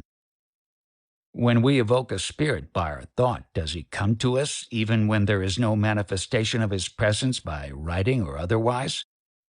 Manifestations are attestations of the presence of a spirit. It is your thought which attracts him. When an inferior spirit manifests his presence, how can we oblige him to retire? By paying no attention to him. How can you expect him to go if you amuse yourselves with his follies? Inferior spirits attach themselves to those who listen to them with complacency, just as is done by foolish persons among themselves. Is the making of an evocation in the name of God a guarantee against the intermeddling of evil spirits? The name of God does not affect all perverse spirits, though a good many are restrained by it. If employed with faith and sincerity, it will always drive away some of them, and it would keep off a great many more if it were always employed with conviction and not as a mere formality. Can we evoke several spirits at the same time by name? There is no difficulty in doing so. And if you had 3 or 4 hands to write with, 3 or 4 spirits would answer you at the same time. They do this when several mediums are present. When several spirits are evoked at the same time and there is only one medium present, which spirit replies? The one who is most in sympathy with the medium replies for all, by expressing their collective thought. Can the same spirit during a sitting communicate at the same time by 2 different mediums? Just as easily as a man can dictate several letters at the same time to several amanuenses. Remark. We have often known a spirit to reply at the same time through 2 mediums to the questions addressed to him. In some cases, the answers have been given to one of the mediums in English, to the other in French, but both identical in meaning and sometimes literal translations of one another. 2 spirits simultaneously evoked by 2 mediums can establish a conversation between themselves, although this mode of communication is quite unnecessary for them. Since they reciprocally read each other's thoughts, they sometimes lend themselves to this experiment for our enlightenment. If both are inferior spirits and therefore still imbued with earthly passions and ideas, they may quarrel and say hard things of one another, each reproaching the other with his faults. They have even been known on such occasions to hurl pencils, planchettes, etc., at one another. Can the same spirit, when evoked simultaneously in different places, give simultaneous replies to the questions addressed to him? Yes, if he is an elevated spirit. In this case, does the spirit divide himself, or has he the gift of ubiquity? The sun is one, yet its light radiates in all directions, sending out its rays to incommensurable distances without any subdivision of itself. So it is with spirits. The thought of a spirit is like a spark which throws out its light on all sides, and may be perceived from all points of the horizon. The purer a spirit is, the farther does his thought radiate, and the more widely does it spread abroad like the light. Inferior spirits are too material to affect this wide radiation. They can only reply to one person at a time, and cannot come to you if they're answering another call elsewhere. A superior spirit evoked at the same time in two different places will answer both calls if both are equally serious and fervent. In the contrary case, he gives the preference to the more serious evocation. Remark: it is the same with a man who is able to transmit his thought in various directions by signals seen from different points without changing his place. A spirit spontaneously dictated the following communication at a meeting of the Parisian Society for Psychologic Studies, in which the question of ubiquity had been under discussion. You have inquired this evening, what is the difference of spirits at the different degrees of the hierarchy as regards ubiquity? You may compare us to a balloon rising gradually into the air. While the balloon keeps close to the earth, very few people can see it.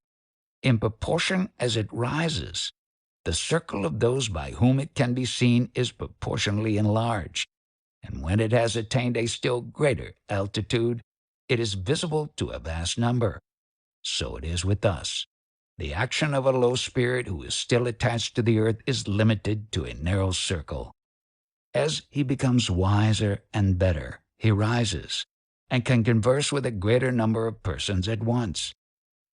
And when he has reached the supreme degree, he radiates in every direction like the sun, showing himself at the same time not only to many persons but in many places.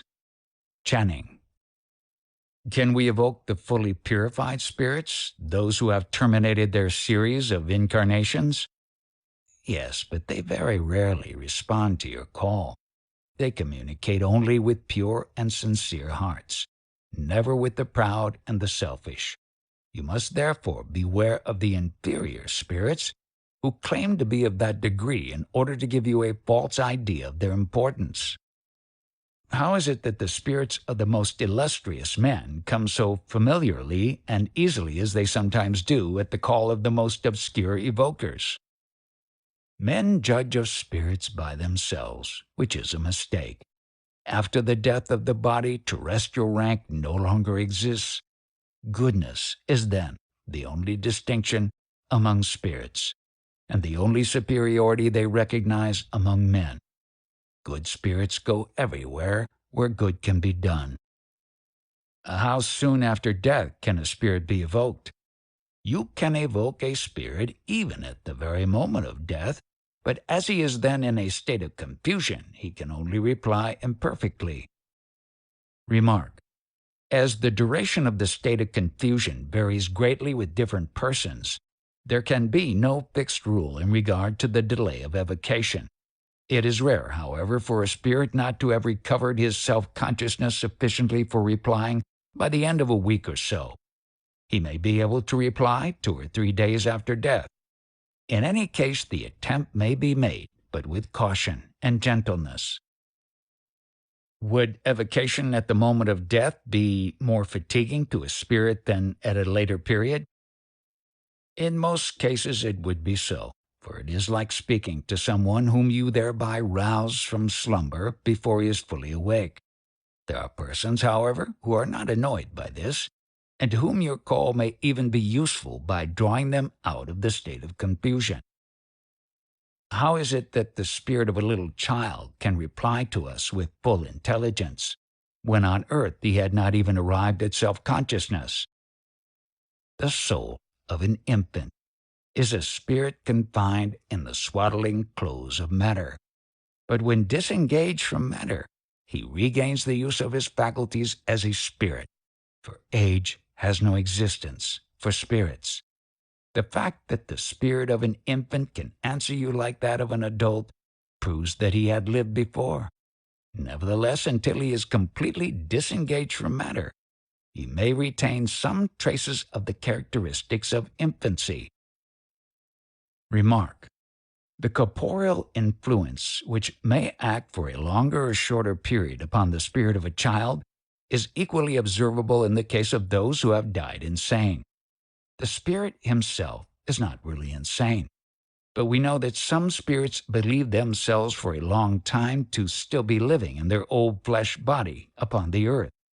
It is therefore not surprising that in some cases the spirit of a madman should fancy that he still feels the pressure of the malady which during life deprived him of the control of his intellect, and that this illusion should last until he is completely disengaged from the influence of matter. This effect wanes with the causes of the mental malady. Evocation of animals. Can we evoke the spirit of an animal? After the death of an animal, the intelligent principle which animated it is in a state that may be qualified as latent. But it is immediately utilized by spirits specially charged with that work, for animating new beings, in which new beings the intelligent principle continues the work of its elaboration. Thus, in the world of spirits, there are no wandering spirits of animals, but human spirits only. This statement answers your question. How is it then that some persons who have evoked animals have obtained answers? Evoke a rock and it will answer you. There is always a crowd of spirits about you ready to speak for everybody and for everything. Remark. For the same reason, if we evoke mythic or allegorical personages, we shall get a reply. That is to say, there will always be a spirit ready to reply for them, and the answering spirit will assume the character and peculiarities of the personage evoked. One day, someone took it into his head to evoke Tartuffe, and Tartuffe came at once. And what is more, he spoke of Orgon, Elmire, Damis, and Valère, and gave news of them, enacting the hypocrite as exactly as though Tartuffe had been a real person. He afterwards stated that he was the spirit of an actor who, when on earth, had performed the part of Tartuffe. Frivolous spirits always take advantage of the inexperience of their questioners, but they rarely take the trouble to address themselves to those whom they know to be sufficiently enlightened to discover their imposture, and who are therefore not likely to credit their stories. There are men who do just the same. A gentleman whom we knew had in his garden a nest of young goldfinches, in which he took much interest. One fine day the nest disappeared. Having satisfied himself that none of his household had taken it, it occurred to him, as he was a medium, to evoke the mother goldfinch. His evocation was promptly responded to as follows, and in very good French. Accuse no one, and make yourself easy about my children. The cat upset the nest when taking a leap. You will find it in the grass and the young ones too, for the cat did not eat them. On searching the spot indicated, the nest and the young birds were found exactly as he had stated. Are we to conclude from this fact that it was the spirit of the bird that answered the evocation? Assuredly not. It was simply a spirit who knew all about it. This shows how much we must distrust appearances, and how true is the assertion just quoted, evoke a rock and it will answer you. The evocation of living persons. Is the incarnation of a spirit an absolute obstacle to his evocation? No, but it is necessary that the state of his body at the moment of evocation should be such as to allow his spirit to disengage itself immediately. An incarnated spirit comes all the more easily in proportion to the elevation of the world in which he is living, because the body is less material in the higher worlds. Can we evoke the spirit of a person not living in our world? Yes, just as you can evoke a spirit incarnated in some other world. The spirit of a person living in your world can also, in his moments of liberty, render himself visible to you without evocation. That depends on the degree of his sympathy with the parties to whom he manifests himself. In what state is a person's body when his spirit answers to an evocation? It is asleep or dozing. It is then that the spirit is freest. Could the body awake during the absence of the spirit? No, If something were about to waken the body, which is the spirit's home during his earthly life, he would be forced to return to it. If at that moment he were conversing with you, he would suddenly leave you, telling you perhaps why he did so.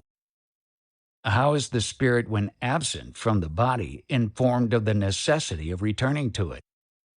The spirit of a living body is never completely separated from the latter.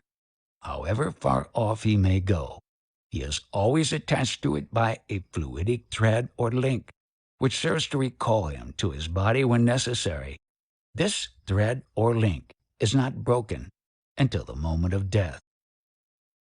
Remark: this fluidic link has often been seen by clairvoyant mediums. It is a sort of phosphorescent trail between the body and the spirit. When the latter is away from the body, this trail seems to disappear in space. Spirits say it is by means of this trail that they distinguish those who are incarnated from those who are disincarnated.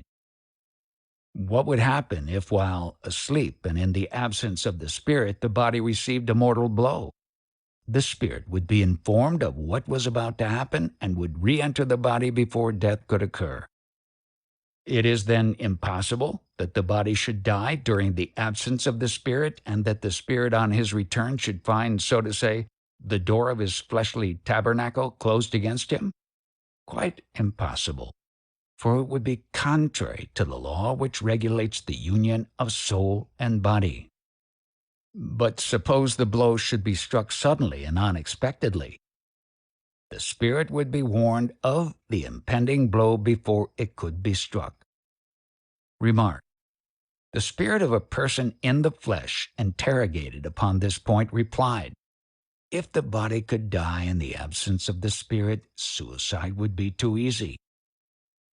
Is the spirit of a person evoked during sleep as free to communicate as that of a person deceased? No. Matter always exerts more or less influence on spirits who are incarnated.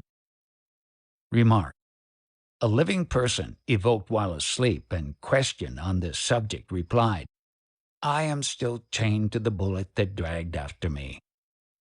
Would this absence of a spirit from his body prevent his coming if evoked?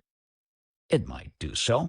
For instance, if at the moment of evocation he were in some place where he wished to remain, the evocation would bring him, especially if made by someone in whom he took no interest.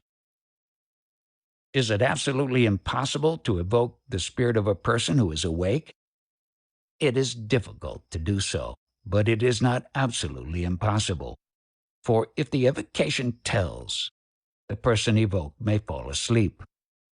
But a spirit can only communicate as a spirit, at times when his presence is not necessary to the intelligent activity of his body. Remark: experience shows us that an evocation made while the person evoked is awake may produce sleep, or at least a state of somnambulance akin to sleep. But this effect can only be produced through a very energetic willing on the part of the evoker, combined with the influence of sympathy between the evoker and the evoked, as otherwise the evocation does not tell. Even should the evocation produce somnolence, if the moment were unpropitious, as for instance if the person evoked did not wish to go to sleep, he would resist, or if he succumbed, his spirit would be troubled and would find it difficult to reply. The moment most favorable for the evocation of a person in the flesh is during his natural sleep, because his spirit, being then comparatively free, can come to the caller as easily as it can go elsewhere. When the evocation is made with the consent of the person evoked, and he tries to go to sleep for this purpose, it may happen that the act of evocation troubles him and keeps him from sleeping. On every account, therefore, such evocation should only be made during the natural sleep of the person evoked. When a person in the flesh is evoked while sleeping, has he, on waking, any consciousness of what has occurred to him? No, not in most cases. You are, all of you, evoked more often than you suppose, but it is usually your spirit only that is aware of the occurrence, which may, however, in some cases, leave on the mind a vague impression as of a dream. who is likely to evoke us if we are only obscure persons? You may have been widely known in former existences in this world or in other worlds. You have many more relations and friends in this world or in other worlds than you know of in your waking state. And all these people may evoke you. Suppose that your spirit in some former existence has animated the body of the father of somebody or other in this world or elsewhere. If that other person should evoke his father, it is your spirit that would be evoked, and that would answer the evocation. When the spirit of a person in the flesh is evoked, does he reply as a spirit or with the ideas of his waking state? That depends on his elevation. But at all events his judgment will be clear and less influenced by prejudices than in his waking state. For when answering an evocation, his state is analogous to that of lucid somnambulism. The two states, in fact, are almost the same. If the spirit of a somnambulist be evoked while in the magnetic sleep, will he be more lucid than one who is not a somnambulist? He will undoubtedly answer with greater facility because he is more disengaged from matter. Everything depends on the degree of the spirit's independence of the body. Could the spirit of a somnambulist answer the evocation of a person at a distance while answering another person verbally? The faculty of communicating simultaneously at two different points is the attribute only of spirits who have passed beyond the influence of matter. Would it be possible to modify a person's waking ideas by acting on his spirit during sleep? Yes, in some cases. The spirit during sleep is not so closely bound to matter as when awake, and is therefore more accessible to moral impressions. And these impressions may influence his judgment in the waking state. Unfortunately, however, it often happens that on waking, the corporeal nature regains the ascendancy and causes the man to forget the good resolutions that he may have taken as a spirit during the sleep of his body. Is the spirit of a person in the flesh, when evoked, free to speak or not to speak as he chooses? He has his spirit faculties, and consequently his free will. And as he then has more perspicacity than in his waking state, he is even more circumspect than when awake. Could we, by evoking an incarnate while he is asleep, constrain him to tell what in his waking state he desires to hide? I have told you that a spirit has his free will, but when his body is asleep, he attaches less importance to some things than he does when he is in his waking state, and his conscience may also assert itself more freely. On the other hand, if he does not choose to speak, a spirit can always rid himself of importunities by slipping away, for you cannot hold the spirit as you can hold a body. Could not the spirit of a person in the flesh be constrained by another spirit to come and speak out, as is done in the case of wandering spirits? Among spirits, whether in the flesh or out of it, there exists no other supremacy than that which belongs to moral superiority. And you may be very sure that no superior spirit would lend himself to any such cowardly piece of villainy. Remark: such an abusive attempt would indeed be an evil action, but it could not attain the desired result because it would be impossible to drag from the spirit any secret which he wished to keep to himself. Unless moved by a sense of justice, he would elect to avow what, under other circumstances, he would have kept secret. A lady known to us resorted to this method in order to learn from one of her uncles whether the will of the latter was in her favor. Evoked by her during his sleep, and questioned by her as to whether he had left his property to her, the spirit replied, "Yes, my dear niece, and you will soon have proof of it."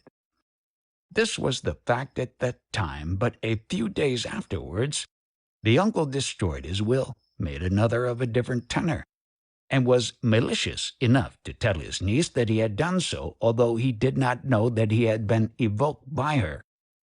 An instinctive feeling had urged him, no doubt, to execute a resolution taken by his spirit when the question about his will was put to him by his niece. It is a base and dastardly thing to ask a spirit, as a spirit, whether in or out of the flesh, what we would not venture to ask him as a man. And it is moreover a baseness which has not even the advantage of attaining the result that is intended to compass. Can we evoke the spirit of an infant during the period of gestation? No. At that time, the spirit is in a state of confusion too dense for consciousness. Remark: incarnation does not take place definitively until the moment when the infant breathes. But from the instant of conception, the spirit designed to animate a given body is seized with a sort of confusion, which increases with the approach of birth and deprives him of self-consciousness and, consequently, of the possibility of answering to any call. Can a deceptive spirit take the place of the spirit of a person whom we evoke?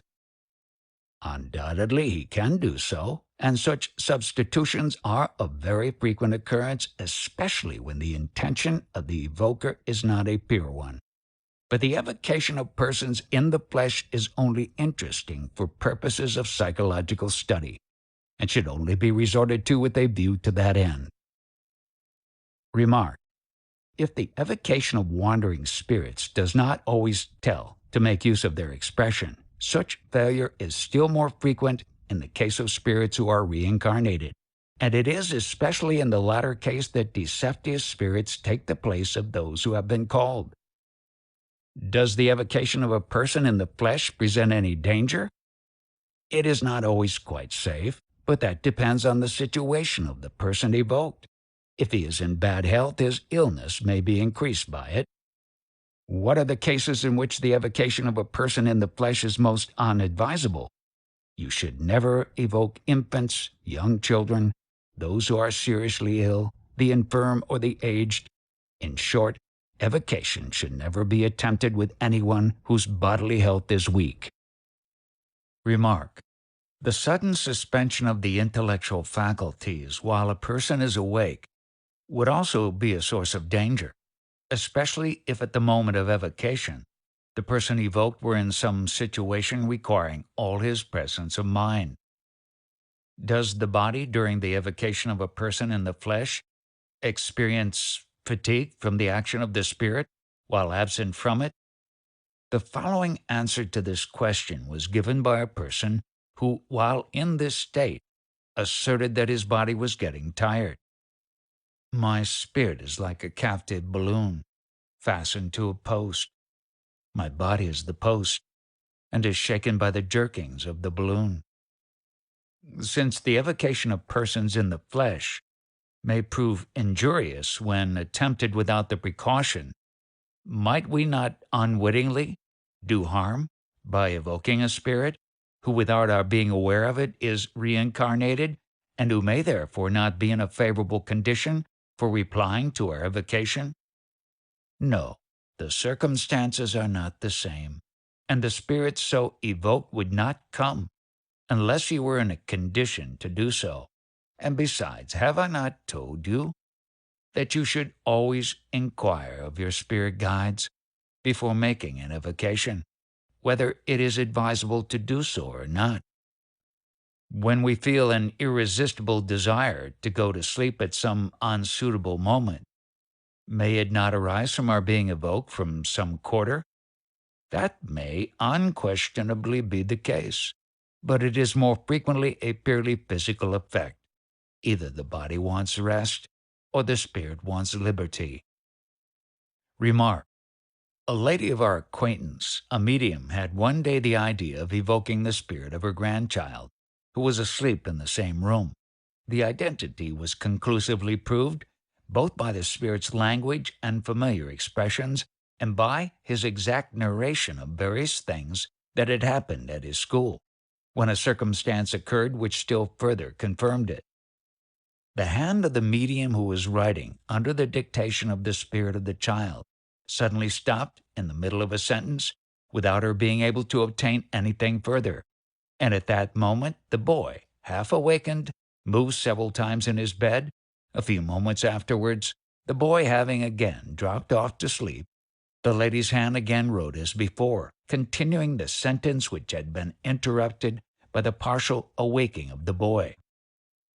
The evocation of persons in the flesh, conducted under good conditions, affords incontestable evidence of the distinct action of the spirit in the body, and consequently of the existence of an intelligent principle, independent of matter. Could two persons at a distance from each other be reciprocally evoking one another, transmit their thoughts, and thus correspond together? Yes, and this human telegraphy will one day be the universal method of correspondence. Why can it not be practiced now? It might be, by some persons, but not by all. Men must be pure in order for their spirits to disengage themselves from matter, and until the human race has reached a higher degree of advancement, this power will be confined to a few pure and dematerialized souls, such as are rarely found among the inhabitants of the earth in its present state.